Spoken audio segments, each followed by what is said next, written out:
Anyways, So we're going to talk about our techniques to everybody. no. So the Mandela Effect. Do you think it's a joke? I think it's perspective. So, okay, the fruit of the loom. That was kind of my, like, I've heard of it before. And when I saw the fruit of the loom and it had the, what is that called? The Cornucopia. basket. Cornucopia, thank you. I'm like, no, it's always been the cornucopia. I'm like, there's no way it wasn't. But I think it's almost a mental game kind of where something else similar to that logo came along in either the clothes industry or something similar where they kind of in line, and our brains are kind of like made two of those logos kind of in one.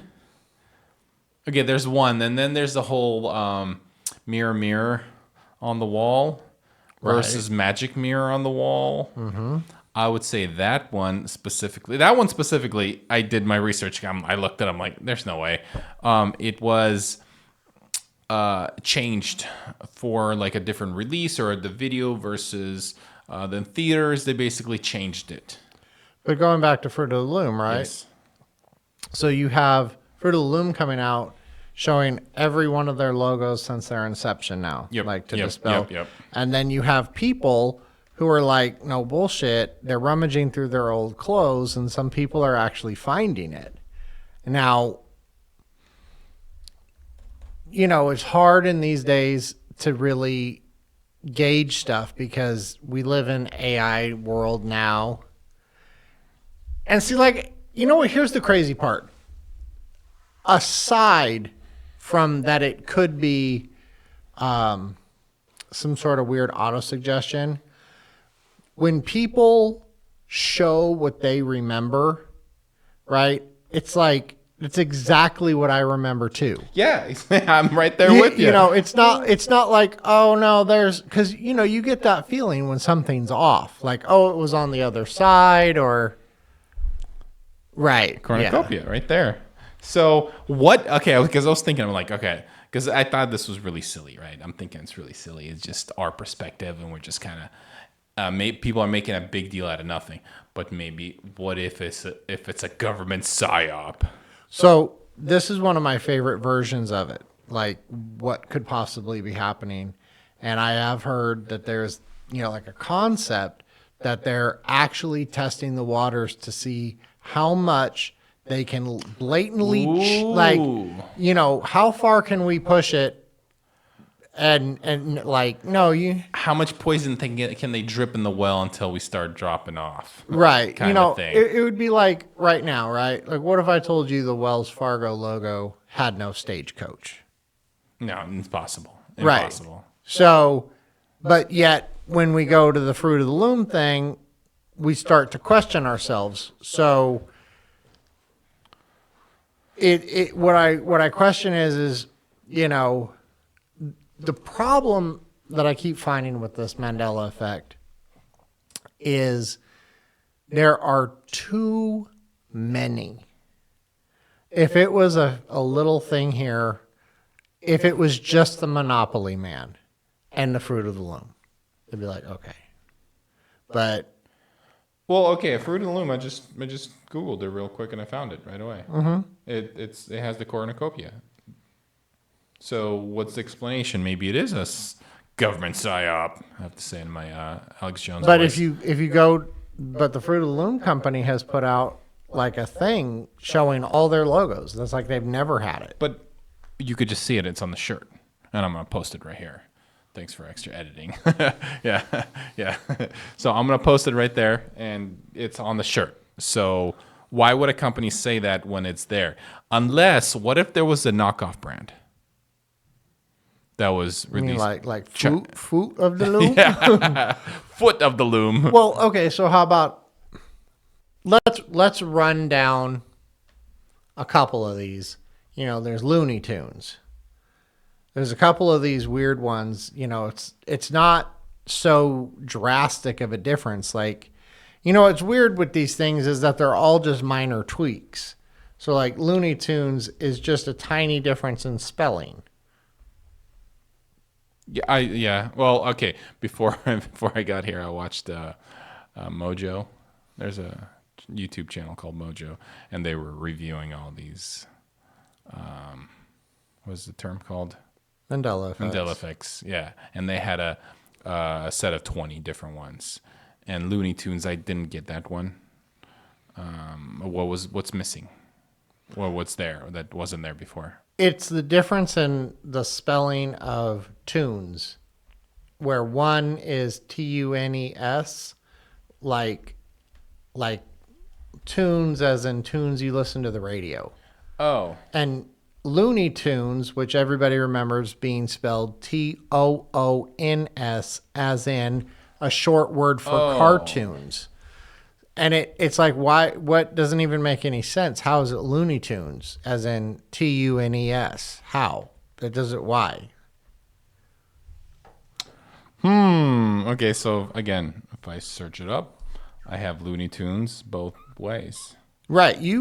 There's no way it was TUNES.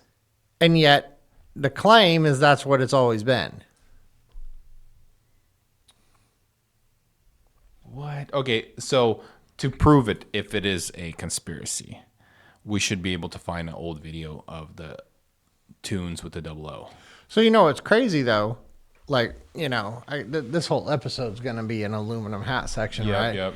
So one version of this is that we are in a ever so slightly altered reality where here these things are that way. You will never find it. Because our reality has changed, the one we're in. Right. Because it's shifted. I've heard that many times, yes. So which one got me on board for this? What? And it because I'm sure it's different for everybody. But do you know who Bob Barker is? Very familiar. Price is Right. Oh, yeah, absolutely. Yeah. Okay. So Bob Barker, at some point in the reality that I'm from, passed away. And I vividly remember. He did. I was about to say, that guy, yeah, he was really old and he passed away. So he recently passed away in this timeline. Look up Bob Barker's date of death. If I'm not mistaken, it was in 2023. Yeah, it says December. Oh, yeah, that's just 2 months ago, 3 months ago. Okay, right. Just a couple of months ago. Now, here's the crazy part. Just before, it was still 2023 when I learned that Bob Barker was still alive. And now he's... You're like, no way. He was way past. Right. And here's the thing. One of the reasons I'm so confident in my view of all this, despite the fact that I remember the fact that he'd passed away, is more than a year ago, my wife watching TV and Happy Gilmore comes on. And it's Adam Sandler, he's playing a golfer. Sure. And there's a scene where he fights Bob Barker playing. Yes, I remember that scene, yeah. And I distinctly was like, I really kind of miss that guy. I wish, he was still around. He didn't pass away. Right. And then, I get all these Mandela effects and it's like, okay, the Monopoly Man, okay, this over here, that over there. But then I heard, but Bob Barker is still alive. And I was like, I literally put the brakes on. Okay. I think that one, you can't use that as an example because he retired from the show. And I think that's when the whole, either there was some fake news going around or that was our perception of, the guy passed away or something. Because it's such a little tiny thing. You heard it, and then your brain is playing tricks on you. That goes back to our social media. But so a lot of these things. So, I also remember Ed McMahon being part of the Publishers Clearinghouse, where he was never part of the Publishers Clearinghouse in this version of where we're at right now. And you may not. That sounds very familiar as well. Yes. Okay. And the guy that coming in with the balloons and the big check, yeah. Right? But never for Publishers Clearinghouse. He was involved with some other. Okay, so then here's the thing about memory. Memory is very finicky. right? Memory changes. And I think all this information, going back to our podcast about social media, and all this information being in our brain, and it's similar information as everybody else got. You and I get very similar feeds, right? So what if over time the information we got is so similar that it skews our thinking the same way? Okay. That's an interesting argument, Okay. right? But I keep thinking about it like you have something like Jif peanut butter. Okay. Okay. Well, in my version of the universe, it was Jiffy. Jiffy. I remember Jiffy. Isn't it No, still you Jiffy? don't remember Jiffy. Jiffy never existed. Jiffy, never a thing. It was a Chinese knockoff brand. I don't know. No, but okay. But my point is, if your suggestion is accurate, I would think that I might come up with Jif. You might come up with Jifs plural. GFs, yeah, okay. Okay, but it's not. Oh, I see what you're saying. It's not. Everybody's thinking the same thing. Right. And everybody is already predisposed, like with Bob Barker. It's not like, oh, well, he was sick, or, oh, he passed away 2 years ago, 1 year. You know, if it was a matter of the when he passed away. But I think it's a big difference when there's so many people that remember that he died, and then you hear something and it's like, oh yeah, by the way, he's still I'm alive. a little shocked that he just died 2 months ago. Right. And I find it super coincidental as well. It's like, well, isn't that convenient? You know? So, okay, going back to the Jif thing. What if we're confusing with Jif with Jiffy Lube? But the brand logo looks very different. Yes, it does. It does. But maybe as they change the brand logo, we, again, our brains interfere those two names and it just kind of ties together. Again, But that would mean that, so what, okay, so when you're suggesting though is that you're suggesting a mass coincidence. yes, that's exactly And what I'm suggesting. and I don't believe that. I don't believe that so many people, because if you're saying that, then there are plenty of other logos and names out there in the world that you could confuse it with, and you could come up with some kind of other versions, but they're not. Instead of Microsoft, it was Microhard. Right. And we're like, oh, but it was Microhard always. Now it's Microsoft. How's that possible? And then I see what you mean. Right. And then if it was coincidence, people would be coming up with just random things. And I don't think they would resonate so hard. So when again, going back to a couple of the ones that hit me, which was the Publishers Clearinghouse, that one hit hard. And that was the first one. Kind of got me going down the road. And some of the other ones, it's like, I get what you're saying. It's like, gosh, do I really remember it that way or not? But then when Bob Barker hit, I'm like, there's no way. I remember the... Okay, here's another kind of thought on that. So, let me kind of go into the memory thing, how finicky memory is. This is from my own personal experience. And, like, if you ever talk to, I guess, cops, like how people tell them what happened and then they review footage of what happened, it's like there's a lot of different changes there from what happened in their mind versus what actually happened. Great example. But again, if you replay that over and over again, right, the nuances that are different aren't going to be the same difference. Well, again, that's because it's for very certain things. And if it aligns with everybody, I mean, it's not everybody having, well, I mean, I guess it's a lot of people having this. Yeah. It's a lot. That's why everybody's talking about it. Yeah. Right. Okay, so for example, I got rear-ended and a long time ago, like on a exit freeway off-ramp, and I took a picture of it and stuff. And then when the cop was asking me where, exactly what part of the off-ramp I got hit, I'm like, oh, there was the 2 lanes. They go into one, and it was right there in 2 lanes. And then I showed him a picture where my truck is standing. It wasn't even close to there. It was like a way down the road, 1 lane, like I swear is where it was just still 2 lanes and they were going to one before they went to one. And I was like, and then ever since then, I'm like, memory is a very finicky thing. And it happened like 30 minutes or an hour ago when I was talking to a police officer versus when it happened, when I took the picture. So memory's finicky, but like you said, how's it for everybody? Right. Finicky the same way, for so many people. And that's when we go into the conspiracy theory, if it really is. Because I can't find Jiffy peanut butter, but I could find the Monopoly man with the eye thing. I could find the Fruit of the Loom with the cornucopia. I haven't looked for Looney Tunes yet. Mirror on the wall versus a magic mirror on the wall that had an explanation to it. So a lot of these have an explanation to them. The fact that the company came out and said, no, we've never had the cornucopia, that's kind of weird. Right. That's like pushing it really hard.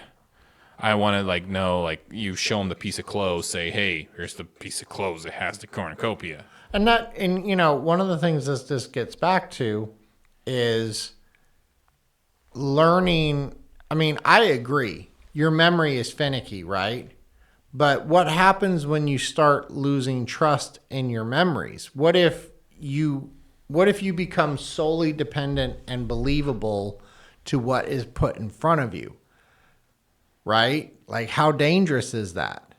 Well, welcome to the mainstream media. Right. But I mean, let me just take an extreme example of why I think this is dangerous. So you probably have a good idea of how much money is in your bank account. You may not remember the exact penny. Yeah.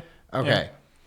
Now, somebody comes up to you and says, actually, your bank account is $3.24, and it's always been that.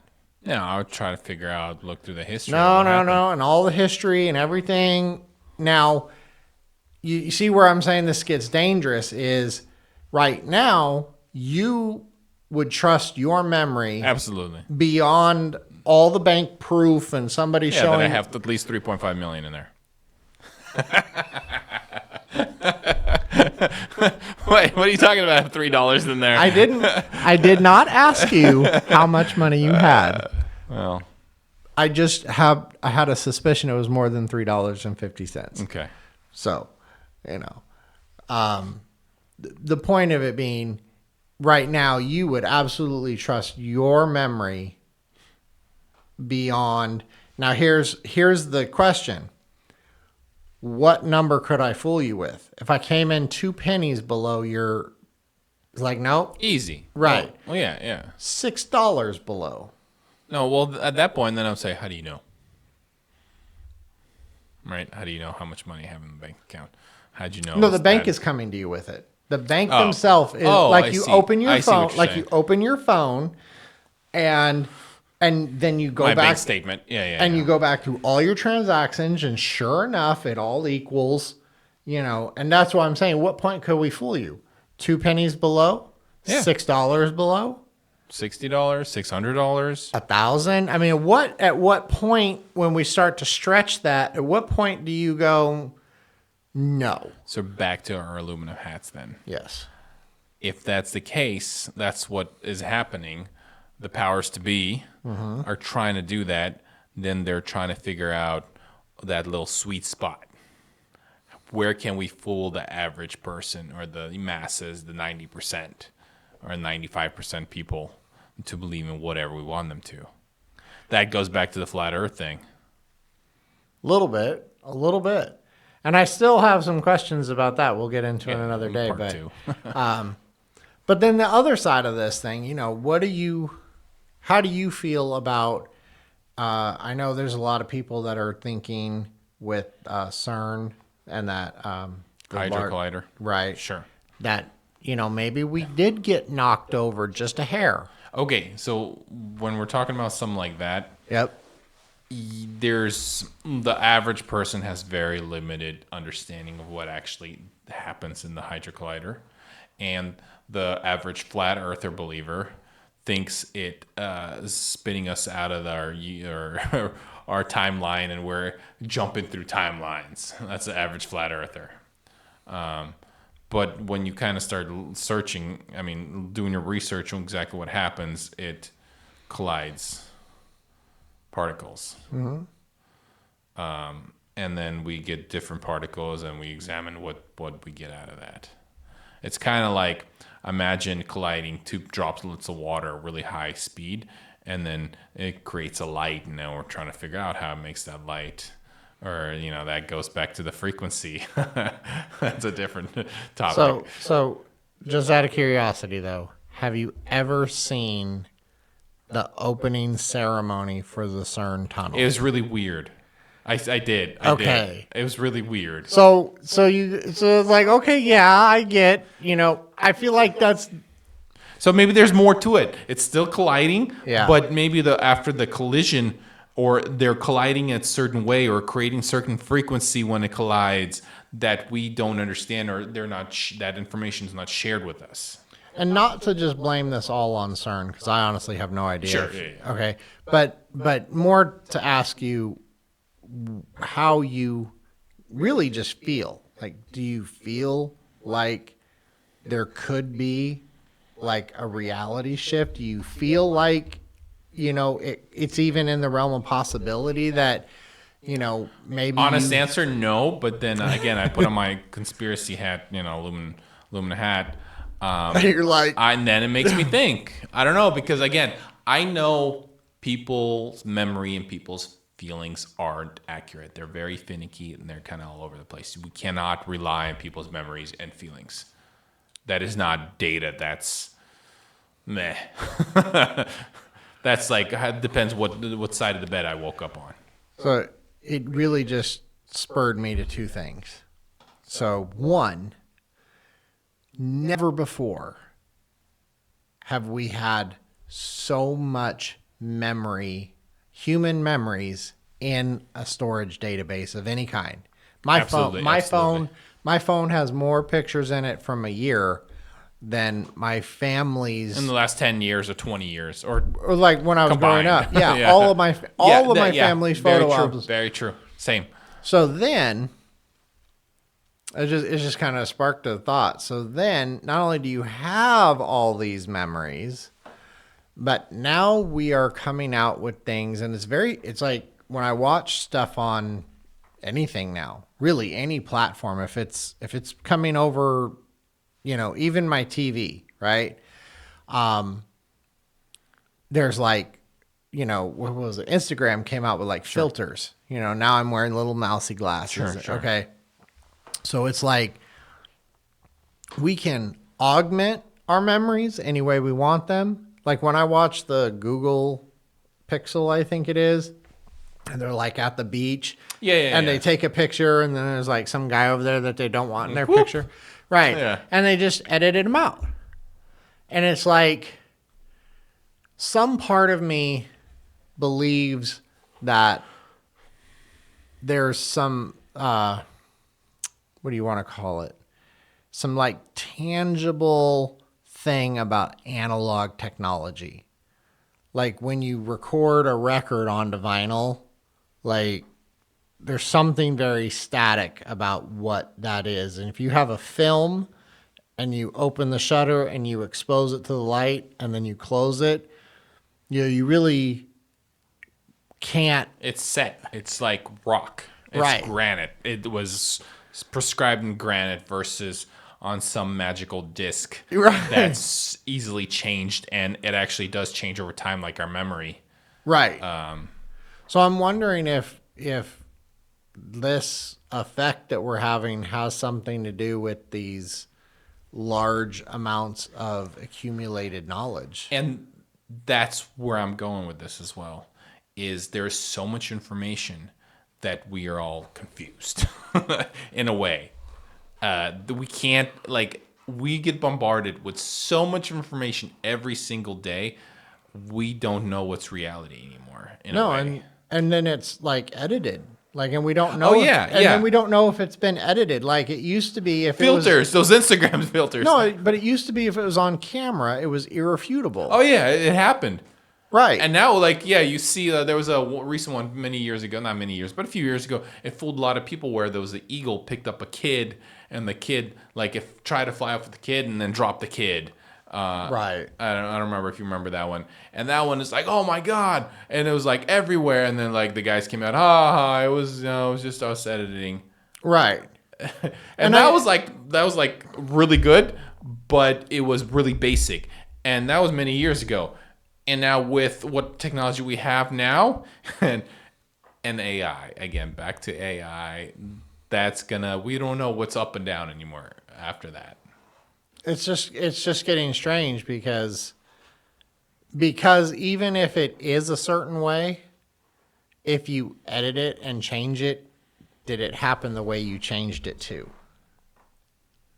That, again, back to our memories. Like, if our memory remembers that it happened, can we just create memories pretending things happened? That's kind of spooky. And that's what it is. It's like, yeah, our memories are not very accurate, first of all.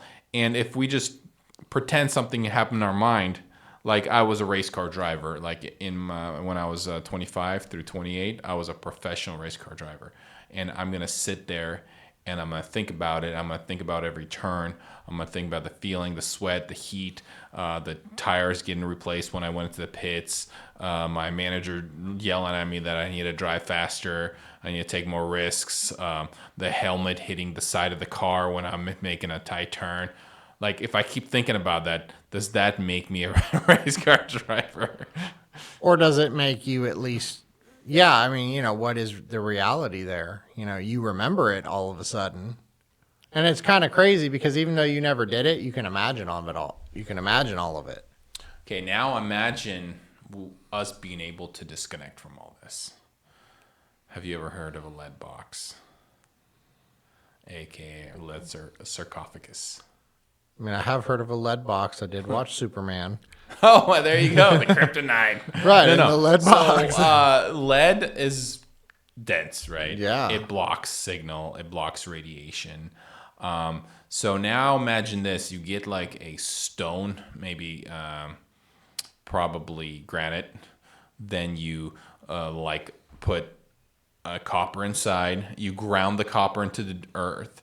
And then you put a lead lining inside. I'm down. With the lid. Where is this? My garage. No. So, and you have like walls, let's say, half a foot thick, and all these different materials grounded. And then the lid closes. And that supposedly should be like one of the best isolations from everything.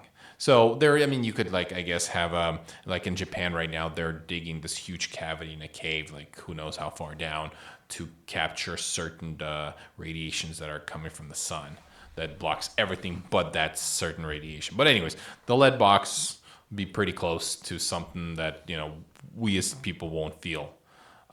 So I heard that this is like a therapy. So you go in this box at you should sleep in this boxes like this, where it disconnects you from everything. It isolates you from all these signals, all these rays from the sun, from the moon, whatever. Because we're get bombarded every day with different radiations from just outer space, which is kind of throughout eons of human history. And then now we have all these electric fields. Whew. So a combination, from blocking yourself from electric fields, from any radiation that's kind of around the Earth, and it's supposed to totally put you in this isolated. I don't know how it would feel. I'd be quite interested. So I'm curious because I think, did we talk about deprivation tanks here already? Or was that just between us? I think that was between. Yeah, go for it. Well, it's just, you talk about the lead sarcophagus box.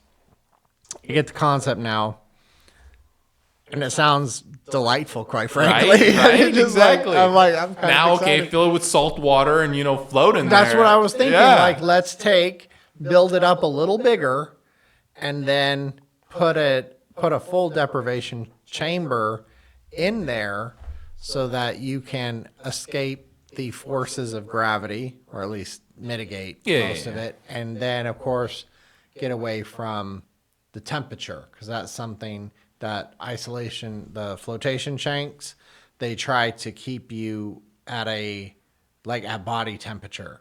So So you almost don't feel the water. You're like right. with one with the That's water. the whole thing, is no light, no weight.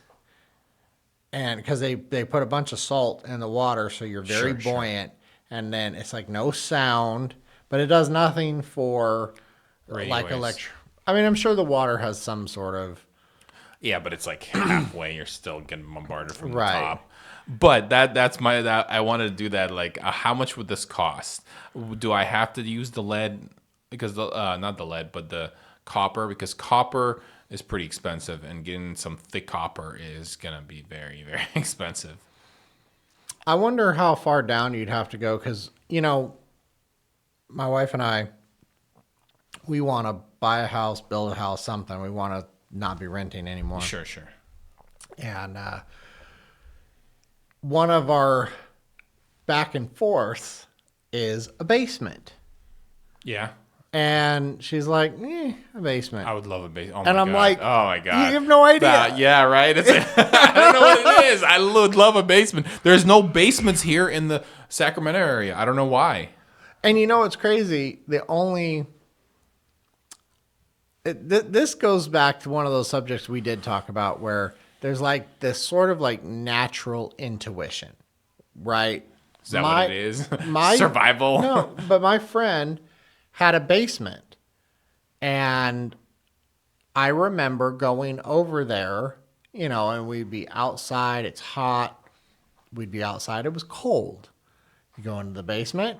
It's the same all year long. Exactly. The sound is totally different, even though there is the echo. But it's like grounded echo. Yes. Yeah, I know what you mean. Yep. It is crazy. And I think there's a fascination with caves and things like that for similar reasons, but more to what you're talking about. I wonder if you could maybe get away with less lead, less copper, if you were already like 10 feet under the ground. Use cement. Well, yeah, like, so you're underground so much, and you could even like go down and then over. Yeah, that's an interesting idea. Yeah. Right, so instead that- of using a cover, 'Cause your then just use a door. Actually, that's really good. because I like that. because your house is no protection. Yeah. It's almost a conduit. It's wood. Yeah, exactly. It almost attracts it. And you have all the electricity in your house and everything else like that. So you go down, go over a little bit, and then I wonder if you could get away with a lot less. To mitigate, because it's going to be expensive no matter what. But it's like, are we talking hundreds of thousands, or are we talking like hundreds of millions? Because you start. Yeah, no, thousands. Yeah. Honestly, if I had a good chunk of change of 20,000, I could build one. Really? Yeah, I'll see why not. I wonder. Yeah. We'll talk about it. We'll talk about it. No. That's the only thing I was thinking as we were talking. Oh my gosh. No, that sounds delightful. And I really want to do. I've been dying to go, and it's stupid. I have, not only are there sensory deprivation tanks here, but I live in Grass Valley, and it's like the Full Mecca. of caves. No, it's the sensory deprivation, the floating chambers. Oh, they have them there? It's not just that they have them there, it was like propagated there. Oh. Well, okay, sensory deprivation tanks. Mm-hmm. Other than feeling kind of a unique feeling, what benefits does it have? Well, I don't know that there are any. There's benefits that one could experience, but I don't. It might be all placebo at this point. But I mean, do you have to be on what's called psilocybin to go in there? no, actually, DMT to go in there? Actually, what some people say is, maybe after a few times of you going in there. This is actually on that show Fringe. I don't know if you ever saw that. Possibly. Where the guy had one of these and he started unlocking gateways to different. Yeah. Okay. Yeah, and then, that's kind of your body naturally, because that's the whole thing with meditation. Because meditation, lots of people think, oh, you think about something wonderful, nature, whatever. But no, meditation is to clear your mind of everything, right? Right. Still. And the deprivation tank would be the ultimate form of meditation. And I think what it really has to do is just like with anything, all of these things sound.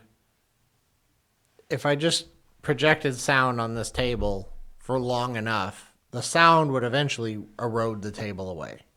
That's a whole different topic. I have that topic on the to-do list. It's about frequencies. Okay, but this is a lot less. This is like right at the surface. Sure. Energy and friction. Literally just, like if I hit the table, it makes a vibration, and Well, energy and frequency is what the world runs on. right. So I think what it's doing when you're in like an isolation chamber like that is, if it's not halting all of the frequencies, it's greatly reducing them. So you could think about, like, you could rub your hand on your leg like this, and it doesn't hurt. It might even actually kind of feel good, a little warm. Sure, Okay. yeah. The soothing feeling. You press hard and you go fast enough, and it actually starts to heat up. And not only will you could, in theory, press hard enough. That's how the people used to start fires. Sure. Okay, so I think whether or not you're going to get like super longevity or any kind of magical journey or open portals, besides all that, one thing I could probably promise you is that, even if you rubbed your leg like this just a little bit, if you did it 24 hours a day, 7 days a week for like your whole life, it would, like, you wouldn't even notice it. You'd be numb to it. Sure. Okay.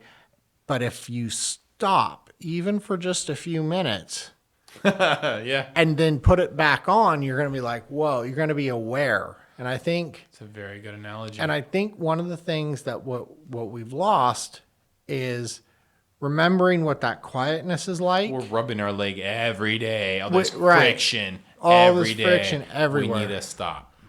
And if it doesn't do anything else, when we go back out, we'll be aware that it's actually happening. Like, wait a minute. Yeah. I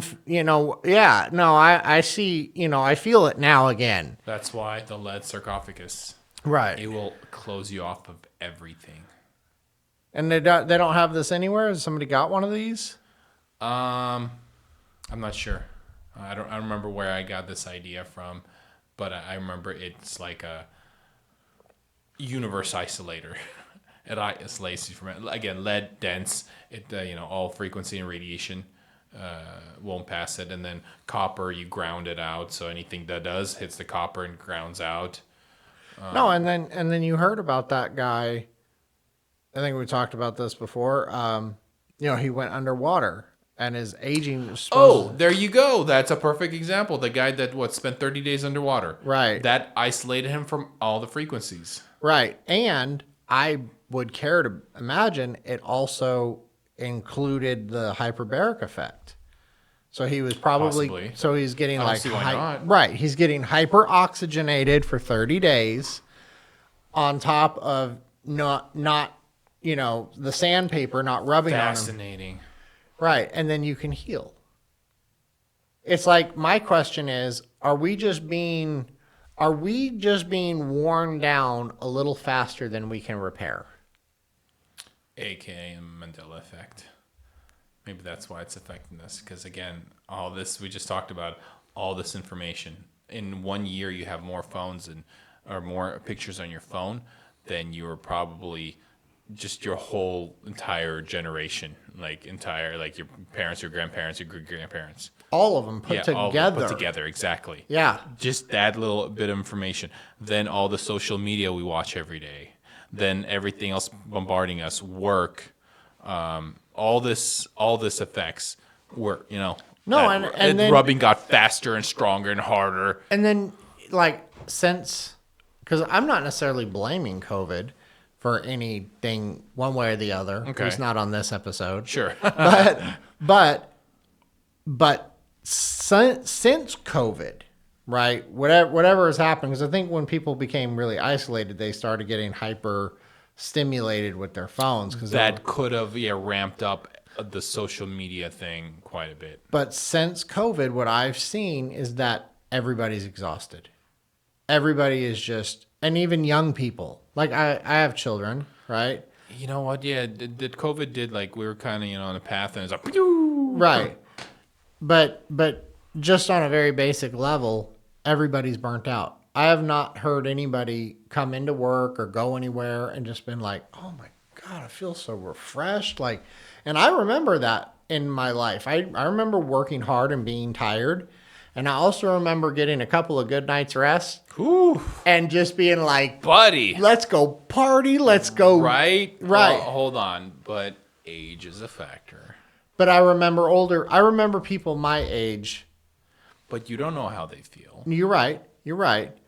But what I'm saying is now I look at my son who is just turned 21 and he's just burnt all day, every day. He's burnt exactly the same way I am and everybody else.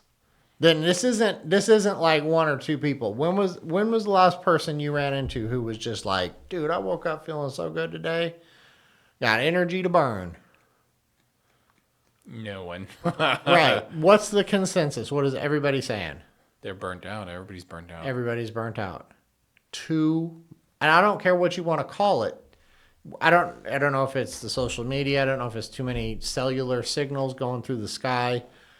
Too much light poisoning when you sleep. I don't know what it is, but do you think you could go to a simple phone? Well, I would. Phone call and basic texting. Here's the thing. I think I could quickly readjust.